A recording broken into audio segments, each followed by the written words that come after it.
Can I jump in there? Because that's exactly my big challenge at the moment. Yes. I am completely connected with well-being. Yes. My grid is one of well-being, but then I can be very chirpy and frisky on my bike, and all of a sudden somebody crosses my way, he rings his bell, I get shocked, I look at him, and then I get this wave of aggression over me. And then I'm thinking later, I manifested this. So my grid is not as stable, or is there? That's what I was trying to ask before. Is then this older grid still active in my vibration, jumping in, taking over? Why is that happening? And then I got somebody who burglarized my home, stole my iPad, which is my manifestation of abundance, and I love it so much, and I don't have it right now. But then this iPad was iPad 2, and I really wanted the new one. And just before this burglarization happened, I am getting a free new iPad. And then I'm thinking, what am I going to do with this new iPad? Should I sell that? So what I'm trying to tell you is, like, I really wanted this new iPad, but I did not want to get rid of my old iPad by getting burglarized. But what's in my grid that caused this burglarization of my house? Is that maybe my unsafe feeling of my body when I was sick 2 years ago? Is that the old grid of feeling unsafe that manifested itself in my house, which was leaking from the roof, which now has been repaired because so that's all these old grids are still there, and did I not deal with them in a good way, and that's why they're still manifesting? I think that's my question.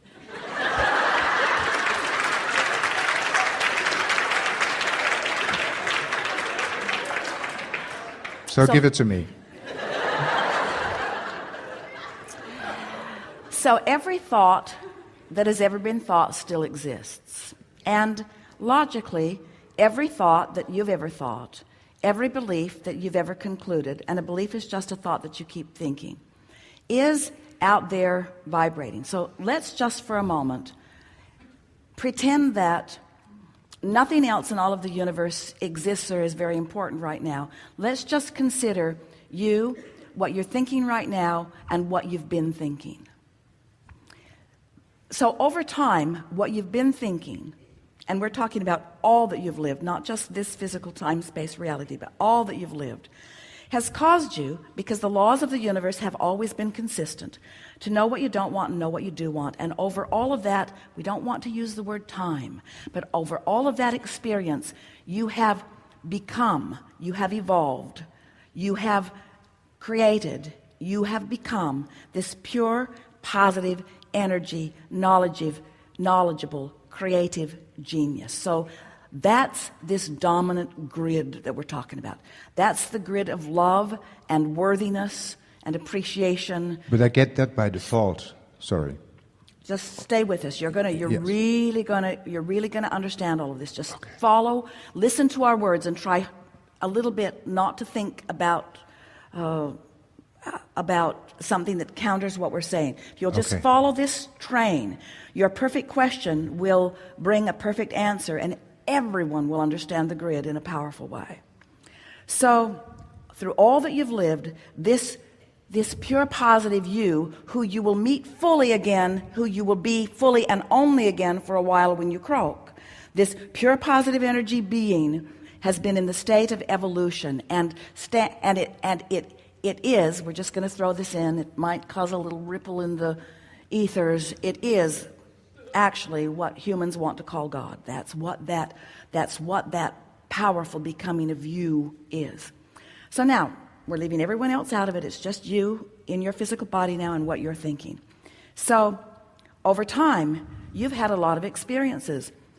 You've had encounters that were aggressive. You've had encounters that were delicious. You've had all kinds of different experiences, and each one of those experiences established a vibrational pattern that still exists.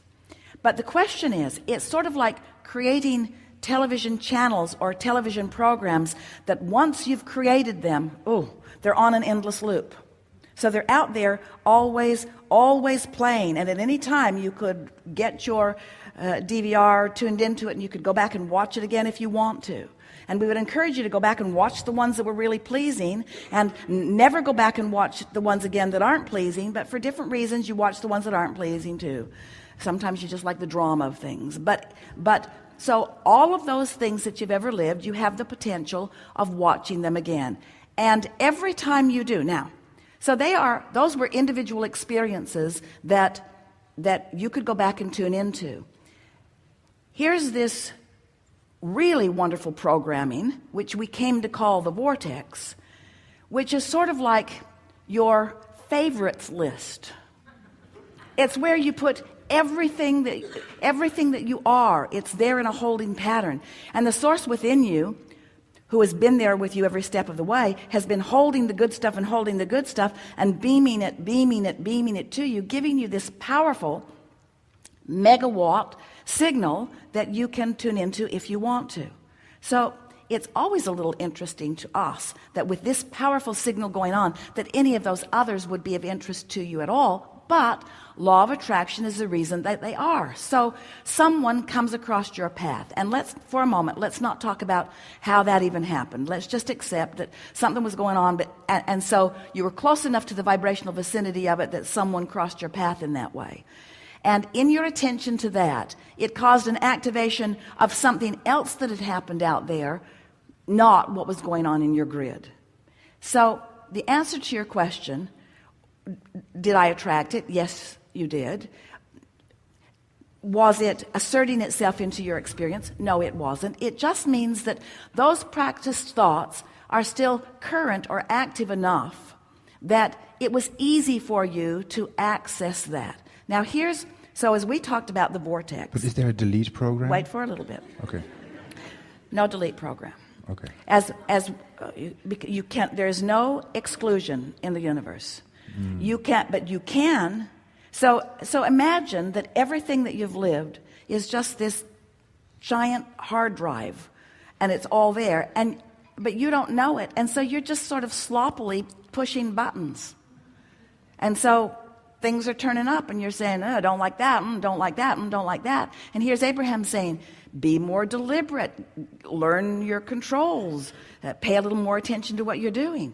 But it's not about manifestation. Even our analogies and parables bring you into this place of wanting to make it all manifestational, when what we're really wanting you to do is make it a vibrational journey, make it an emotional journey.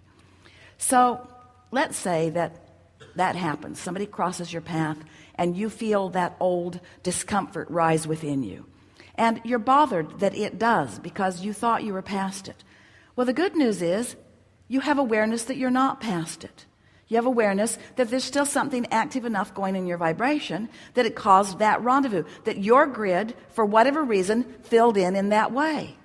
Now, this is the thing that we so want you to hear. If you freak out and come to the conclusion, something's wrong with me, otherwise that grid would not have filled in that way, you're misusing the contrast of the universe. If instead you feel it and you say, no, what I don't want, what is it I do want? I'm seeking more harmony. I want the world to be a nicer place. I'm out here wanting to revel in the beauty of this time-space reality. As you take that moment to identify what you do want, or it's usually easier later, when a grid's filling in, there's enough momentum that sometimes you just have to sort of ride it out. But next time you sit to meditate or to contemplate or to have a conversation with a friend like us, you can come to the awareness, you can come to a clearer determination. I'm a harmonious being, and that's very likely just a residual of something that was there before, and it's inconsequential, and I like cleaning up my vibration, and I like knowing what's there, and I don't resent everything that I've lived. I appreciate everything that I've lived. That what we want this conversation to do for you, we want it to enhance your appreciation of this glorious grid that life, all life, has caused you to create. We want you to be aware of that. And we want you to be aware of what other grids are active and their relationship to that. But most of all, we want you to be in this glorious feeling of dance, where you're not self-condemning, where you're accepting the perfection of the guy on the bike with the bell. With the burglar? That's hard. You feel at the core of your grid, This is what's going on in your grid, and then we'll take segment of refreshment relative to that. You love your prosperity and would like more of it. You're aware that there are others who have far more than you do, and there are others who have far more less than you do. And you're still in the process of trying to sort that out. Your grid holds for you all things wanted, but you've not allowed yourself that grid yet. True. You are letting yourself have more and more and more of it, but there's still a feeling of how much is appropriate for me to have and how much is inappropriate for me to have. And so now we come to the specifics of the iPad. You have a perfectly glorious iPad, but there's another one that's more shiny, that does more things, and you kind of want it too, but you feel like, oh, shouldn't I be satisfied with what I have? Yes. So then you activate a grid that says, I shouldn't be greedy, and I should give to the poor, and I should help people out. Yes. And I don't want it to be wasted, and I don't want a bunch of unused things piling up in my drawer and becoming obsolete. And the universe said, we know someone who wants one.